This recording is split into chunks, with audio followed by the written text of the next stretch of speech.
L'ennemi vous étudie, l'ennemi vous connaît, l'ennemi surveille votre comportement, certains scénarios de votre vie, l'ennemi regarde comment vous vous comportez avec certaines personnes, l'ennemi regarde où vont tes yeux, l'ennemi regarde ce que disent tes mots, il regarde ce que tu choisis d'écouter, il voit ce que tu fais en secret, il voit comment tu te comportes en privé. Et il utilise toutes ces informations pour créer la tentation la plus forte. Il a de nombreuses stratégies, mais toutes ces stratégies sont finalement basées sur la déception. Le seul pouvoir que l'ennemi peut avoir sur vous est le pouvoir dans lequel il vous trompe. Il y en a beaucoup de stratégies trompeuses de l'ennemi, mais je veux me concentrer sur seulement deux pour le moment, comment cela fonctionne contre nous dans notre vie de tous les jours. Mais je veux que vous écriviez dans la section commentaires dès maintenant. Ouvrez mes yeux. Que ce soit votre prière de discernement, que ce soit votre engagement à être vigilant face au surnaturel royaume, rappelez-vous que tout dans le royaume de l'enfer est construit sur une ombre changeante. 1h16 Toutes les armes, toutes les attaques, ce ne sont que des formations de figures sombres. Donc au moment où vous présentez tout ce qui a à voir avec le royaume de l'enfer à la lumière du Saint-Esprit, pouvoir des ténèbres dissout, la lumière éradique les ténèbres. Qu'est-ce que fait la lumière aux ténèbres? Elle dissout l'obscurité en leur propre nature, la lumière et l'obscurité ne peuvent pas coexister ensemble. La présence de l'un signifie l'absence de l'autre, et donc dans votre vie, vous devez recevoir la lumière de l'Esprit maintenant que vous avez le Saint-Esprit vivant en vous, vous avez la puissance de Dieu résidant en vous, vous avez été positionné en Christ, vous êtes en Christ et vous êtes en Christ, vous êtes assis dans les lieux célestes. Alors pourquoi ne voyons-nous pas toujours la manifestation, la réalisation, l'atteinte de ce pouvoir? Pourquoi on dirait que parfois nous vivons vaincus, même si dans l'esprit nous savons que nous sommes bien positionnés dans la victoire? Je veux te montrer comment l'ennemi attaque. En fait, vous pourriez être sous le pouvoir de cette attaque sans même s'en rendre compte. Donc d'abord nous devons comprendre que Satan est appelé le tentateur. Regardez 1 Thessaloniciens chapitre 3. Je vais lire les versets 4 et 5.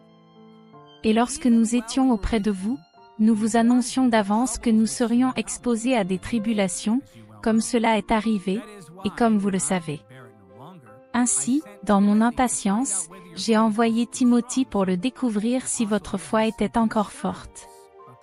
L'apôtre a ici quelques inquiétudes concernant la foi du peuple, dans la crainte que le tentateur ne vous eût tenté, et que nous n'eussions travaillé en vain. Ici l'objectif premier de l'ennemi est d'affaiblir votre foi. Pourquoi? Parce que s'il peut affaiblir votre foi, il peut vous empêcher d'accéder et devenir tout ce que Dieu désire pour vous. Quand l'ennemi vous trompe, il vous convainc de ne pas utiliser votre pouvoir. Je pense que nous rendons le Saint-Esprit jaloux quand nous exagérons le pouvoir démoniaque et minimisons la puissance du Saint-Esprit. Qu'est-ce que l'Écriture dit? Le plus grand est celui qui est en moi, celui qui est en vous le croyant, alors celui qui est dans le monde. Eh bien, j'ai une grande force, tu as une grande force, la puissance du Saint-Esprit réside en vous? Nous avons reçu le pouvoir et l'autorité du dominion sur les forces des ténèbres et nous sommes des êtres de lumière parce que nous reflétons la gloire de Dieu. Pourtant l'ennemi nous trompe, ne voulant pas que nous utilisions la force du pouvoir qui nous a été donnée. À la place, nous paniquons quand il nous attaque, nous paniquons et nous ne comprenons pas comment l'ennemi vient contre nous. Lorsque nous sommes confrontés à des épreuves et des tribulations, d'une manière ou d'une autre, nous prenons cela comme une preuve et que Dieu nous a abandonnés. Vous prouvez que l'ennemi a pris le pouvoir sur nous, non mon ami. Vous avez le pouvoir du Saint-Esprit qui réside en vous. Je pense que les croyants aussi doivent comprendre leur identité en Christ. Cette crise d'identité, c'est ce qui empêche de nombreux croyants de entrer et de réaliser la force de cette puissance qui nous a été délivrée. Nous avons été sauvés, nous avons été remplis du Saint-Esprit, mais beaucoup d'entre nous ne réalisent pas, n'actualisent pas et n'expérimentent pas le fruit de cette liberté simplement parce que nous sommes trompés en ne l'acceptant pas et l'ennemi vous trompe. Il exagère son pouvoir sur vous, il veut que vous vous sentiez maudit. Il veut que vous sentiez comme une immense force sur vous, que vous ne pouvez pas briser, peu importe à quel point vous essayez. C'est un mensonge de la part de l'ennemi, vous êtes retenu en place parce que vous ne réalisez pas le pouvoir qui vous a été donné. Et ainsi l'Écriture l'appelle le tentateur. Alors que fait-il? Il place devant nous les choses qui, selon lui, nous amèneront à choisir le péché plutôt que Dieu. Nous penserons à Matthieu 4 quand Jésus a été tenté dans le désert, l'ennemi a tenté à 3 reprises de lui offrir quelque chose qui satisferait les envies de chair.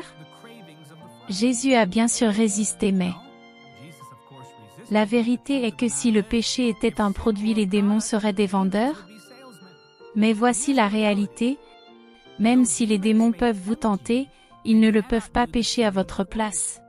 Plusieurs fois les chrétiens essaient de blâmer leurs décisions péchéreuses et désobéissantes sur les pouvoirs démoniaques. Je ne peux pas arrêter de faire ça parce que c'est un démon et je ne peux pas être délivré de ce démon parce que je ne comprends pas le secret du pouvoir du démon et ça est le système de croyance sous lequel de nombreux croyants se retrouvent coincés. Ils ne se libèrent jamais parce qu'ils ne réalisent tout simplement pas tous les mensonges auxquels ils ont déjà cru. Ils admettent l'hypothèse qu'ils sont sous le pouvoir de l'ennemi. Ils accordent l'hypothèse que l'ennemi a le contrôle sur eux d'une manière ou une autre, négligeant complètement la réalité du fruit de l'esprit qui est la maîtrise de soi. Et ainsi nous qui avons le Saint-Esprit, nous avons le contrôle sur nous-mêmes, mais qu'est-ce que l'ennemi fait? C'est de présenter le péché. L'ennemi essaie de faire en sorte que le péché semble attrayant comme il l'a fait dans le jardin d'Éden. Le serpent n'a pas mangé ce fruit au nom d'Ève? Mais Ève l'a mangé, Adam l'a mangé. Mais le serpent parlait, le serpent utilisait ces mots. Qu'est-ce que c'est une tromperie? Souvenez-vous que toute tentation réussie est finalement enracinée dans une sombre tromperie. Toute tentation réussie est finalement enracinée dans une sombre tromperie. Pourquoi? Parce que vous croyez au mensonge d'une manière ou d'une autre. Ce péché vous satisfera. Vous croyez que cela vaut la peine d'échanger la précieuse communion que vous avez avec Dieu pour tout ce que l'ennemi offre à vous? Donc l'ennemi se présente et il ne vous tente pas avec quelque chose qui ne marche pas. N'oubliez pas que l'ennemi vous étudie, l'ennemi vous connaît. L'ennemi surveille votre comportement dans certains scénarios, l'ennemi regarde comment vous vous comportez avec certaines personnes, l'ennemi regarde ce que vos yeux regardent, ce que vous dites, ce que vous choisissez d'écouter. Il voit ce que vous faites en secret, il voit comment tu te comportes en privé et il utilise toutes ces informations pour créer la tentation la plus forte placée devant vous. Ainsi l'ennemi ne vous tentera pas avec quelque chose qui ne te tente pas, il va utiliser quelque chose dont vous avez grandi avec envie, il va utiliser quelque chose que vous avez vous-même entraîné, des choses à laquelle vous avez entraîné le désir et oui vous entraînez à désirer des choses, c'est le fait lorsque nous choisissons un vice-tentation encore et encore et encore nous programmons notre corps pour qu'il ait envie de ce que nous choisissons et les démons profitent de ces désirs et prennent avantage de ces points faibles. C'est pourquoi il semble que juste au moment où tout va bien, juste quand tu te sens enfin connecté à Dieu, soudain voici une tentation arrive, quelque chose vous est proposé sous une forme qui vous tente. Maintenant Jacques 1,14 dit que la tentation vient de nos propres désirs, qui nous séduisent et nous entraînent. Là nous voyons que nous ne pouvons pas blâmer les puissances démoniaques, la seule raison pour laquelle nous sommes tentés en premier lieu. Écoutez-moi, quand je dis cela, la seule raison pour laquelle nous sommes tentés en premier lieu c'est parce que nous avons laissé notre chair dominer en force. Si notre chair n'était pas forte, l'ennemi n'aurait rien à tenter. Si nous gardions la chair faible, les tentations seraient faibles. Plus votre chair dévie forte, plus la tentation sera forte. Les pulsions des tentations deviennent faibles et donc au lieu de garder la chair soumise, au lieu d'apprendre à vivre par l'esprit, au lieu de vivre un style de vie de prière et la parole et soumettre la nature pécheresse, nous le nourrissons ce qu'elle désire et nous affamons l'esprit. Nous affamons l'esprit quand nous négligeons prière. Nous affamons l'esprit lorsque nous négligeons la parole de Dieu et nous nourrissons la chair lorsque nous choisissons constamment le divertissement plutôt que spirituel, lorsque nous sommes tellement distraits par les soucis et les choses de ce monde qu'on oublie complètement la réalité spirituelle dans laquelle nous existons principalement. Vous n'êtes pas citoyen de cette terre, aussi étrange que cela puisse paraître si vous êtes un croyant né de nouveau. Vous avez été transféré du royaume des ténèbres et vous existez maintenant dans le royaume de lumière. Maintenant comment ça marche? Les démons nous comprennent, ils cherchent à nous tenter et ensuite ils présentent une ligne. Voici un mensonge qu'ils utilisent pour vous satisfaire où ils diront que ce n'est pas si grave maintenant, vous ne pouvez pas le dire d'emblée, vous ne le pensez peut-être pas directement, mais quelque part au fond de vous, lorsque vous cédez à un péché à plusieurs reprises, quelque part au fond de vous, vous avez perdu ce sentiment d'urgence envers la sainteté parce que vous croyez à un certain niveau profond de votre subconscient au mensonge selon laquelle ce n'est pas grave ou que cela ne vous affecte pas vraiment. Voici la réalité, même si vous ne vous faisiez jamais prendre pour un péché que vous commettez en secret, la réalité est que le péché secret vous affecte, vous et votre vie, votre joie, votre paix et les gens autour de vous, de façon que vous ne le réalisez. Qu'Allah vous prive même de la personne que vous devriez être. Donc cela satisfera, Dieu ne punira pas, ce n'est pas si grave, la présence de Dieu ne me satisfait pas, ce sont des mensonges auxquels nous croyons où je n'y peux rien, je ne peux rien faire et là d'ailleurs si je peux prendre une tangente, là c'est un des mensonges qui est fondé sur cette idée que les démons ont bien ce contrôle sur nous. Eh bien il n'y a rien je peux faire de toute façon c'est un démon donc jusqu'à ce que j'obtienne cette prière spéciale, jusqu'à ce que je trouve cette technique spéciale, jusqu'à ce que je découvre cet ancien mystère, jusqu'à ce que je déterre les informations de Ancestry.com, je ne peux pas être libre de cet esprit, je ne peux vraiment rien faire. Et cette croyance dans le fait que cela a un contrôle total sur nous, est en partie ce qui contribue à nous faire céder encore et encore. Et alors donc ce qui se passe, vous commencez à vous sentir piégé comme si vous étiez un hypocrite, vous devenez irrésolu, vous vous sentez comme vous passez d'une personne à une autre et vous ne savez pas laquelle est le vrai vous, vous cédez à nouveau et encore une fois, c'est d'abord le mensonge. Une fois que vous croyez au mensonge qui devient tromperie, alors cela conduit à des sentiments d'être pris au piège, d'être un hypocrite, condamnation à double sens, la culpabilité, une honte et cela aggrave le problème et ainsi lorsque vous ressentez une condamnation, la culpabilité et la honte, qu'est-ce que vous faites?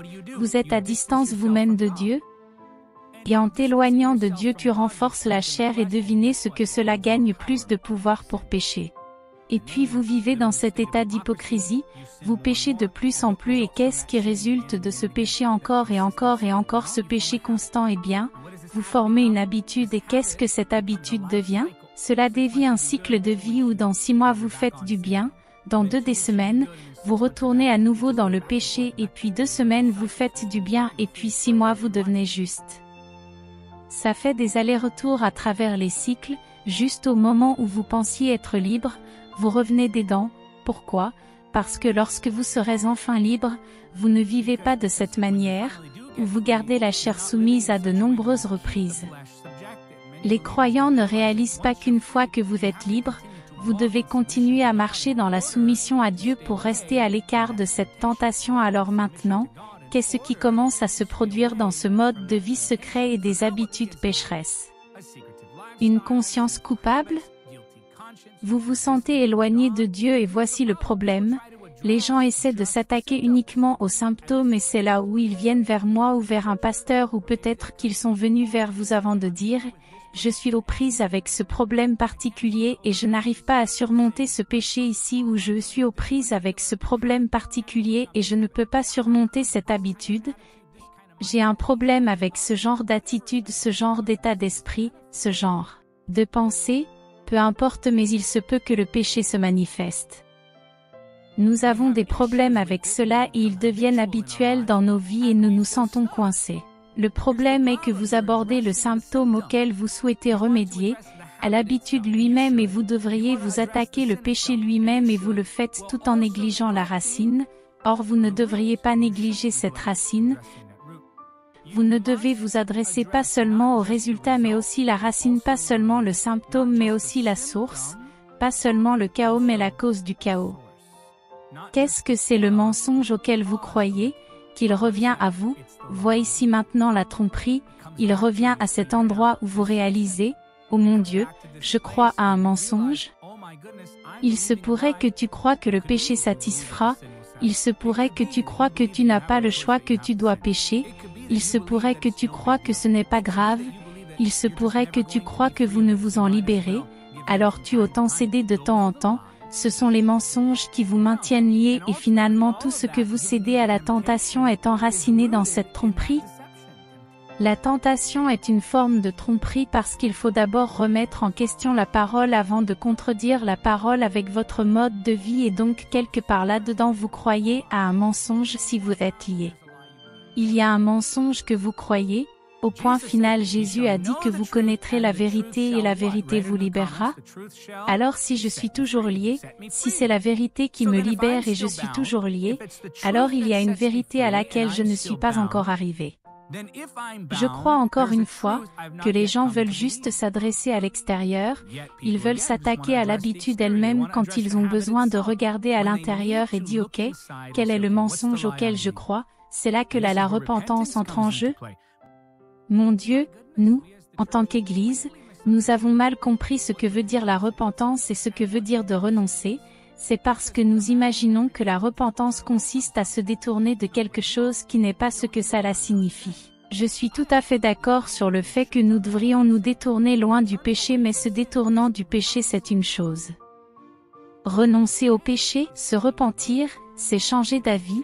C'est un changement d'esprit qui aboutit à renoncer et se détourner du péché, mais beaucoup de gens essaient de lutter contre cette habitude avant d'avoir abordé l'état d'esprit. Alors à quoi ressemble la repentance? La repentance ressemble à ceci: Ô Seigneur, je suis d'accord que ce péché est mauvais, je suis d'accord que c'est faux sous toutes ses formes, je suis d'accord que c'est faux dans toutes les mesures, en d'autres termes, je ne vais pas me permettre, ni à ma chair un petit soulagement ici et là et je suis d'accord que ça doit partir une fois pour toutes et jusqu'à ce que vous arrivez à ce point où vous reconnaissez que cela me détruit, que je le vois ou non et de toute façon, cela contredit la nature de Dieu. Une fois que vous êtes d'accord avec Dieu que cette chose doit disparaître maintenant, cette chose doit prendre toutes les formes et cette nouvelle vie doit se continuer pour toujours. Bien maintenant vous vous êtes repenti quand vous êtes parvenu à croire vraiment que maintenant vous vous êtes repenti. Une fois que vous vous repentez alors vous pouvez renoncer à ce qui est à renoncer. Non mon ami, renoncer n'est pas ramasser une liste comme celle-ci et j'y vais, je renonce à cela, je renonce à cela, je renonce à cela, je veux dire que tu peux faire ça si tu veux, il n'y a rien de mal à ça mais ce n'est pas ça renoncer. Renoncer c'est abandonner, renoncer c'est en fait se détourner mais beaucoup de gens essaient de se détourner du péché avant qu'ils n'aient changé d'avis à propos du péché et ensuite ils restent coincés dans une bataille avec eux-mêmes. C'est pourquoi vous devez arriver au point où vous avez supprimé toute tromperie avec l'aide du Saint-Esprit, identifier la racine du mensonge. Qu'est-ce que je crois à propos du péché? Cela me donne, à moi et à ma chair, la permission d'y céder. Qu'est-ce que je crois au sujet du péché qui donne la permission à ma chair pour y engager et une fois que vous avez identifié ce mensonge bien maintenant vous pouvez en fait, prononcer le maintenant. Donc la tentation c'est l'une des attaques d'aujourd'hui.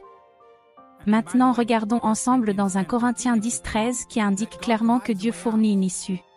C'est ça, c'est l'écriture, aucune tentation ne vous est survenue sans que Dieu n'a pas prévu une voie. Alors nous sommes sans excuse ici, laissez-moi vous dire encore que nous sommes sans excuse. Je vais regarder directement devant la caméra et vous le dire, je sais que cela offensera certains mais je le préfère vous offenser avec la vérité que vous réconforter avec un mensonge. Je préfère t'offenser et te rendre libre que de te mentir et te voir rester à l'esclavage. Voici la vérité. Personne ne choisit de pécher pour toi, mais toi. Non, ce n'est pas un esprit qui pêche pour toi. Non, ce n'est pas une force démoniaque qui vous oblige à désobéir à Dieu. Nous devons grandir. Et si vous ne sortez pas de cet état d'esprit, vous ne sera jamais libre. Si vous ne sortez pas de cet état d'esprit, vous ne pourrez pas être libre. Pourquoi? Parce que vous blâmerez constamment les démons pour votre chair indisciplinée. Maintenant, je sais que ce n'est pas populaire à dire, mais je t'aime et je veux te voir partir libre et cela me brise le cœur à chaque fois que je reçois un message de quelqu'un qui dit que je suis aux prises avec cette dépendance. Je fais face à cette lutte depuis des années et je ne peux tout simplement pas le briser et ça me brise le cœur de voir qu'on leur a menti encore et encore, mon ami. Oui, il y a la grâce, oui, il y a de la miséricorde. Ce n'est pas un message de condamnation parce qu'il y a de l'espoir et l'espoir est que le Saint-L'Esprit vit en vous et le Saint-Esprit vous a donné la maîtrise de soi une fois que vous réalisez enfin que je suis responsable des décisions que je prends. Alors vous avez commencé le processus de repentance, alors vous commencez à être d'accord avec Dieu à propos du péché qui est un mal, il doit disparaître et il doit disparaître dans toutes les mesures pour toujours, mais Dieu a prévu une issue. Dieu a prévu une issue à toute tentation. Alors Père, je prie au nom de Jésus. Tu fais rencontrer à ton peuple ta présence, le flux de ta puissance maintenant. Je réprimande chaque attaque démoniaque dans le nom puissant de Jésus. Dis-le, Esprit Saint. Dis Saint-Esprit, aide-moi à marcher dans la vérité, pour que je puisse marcher en liberté. Mon Saint-Esprit, laisse couler ta puissance à travers eux. Demande-lui de toucher ta vie correctement. Merci Jésus, nous t'honorons et te bénissons. Nous t'honorons et te bénissons, je veux que vous le disiez parce que vous le croyez, tapez Amen dans les commentaires.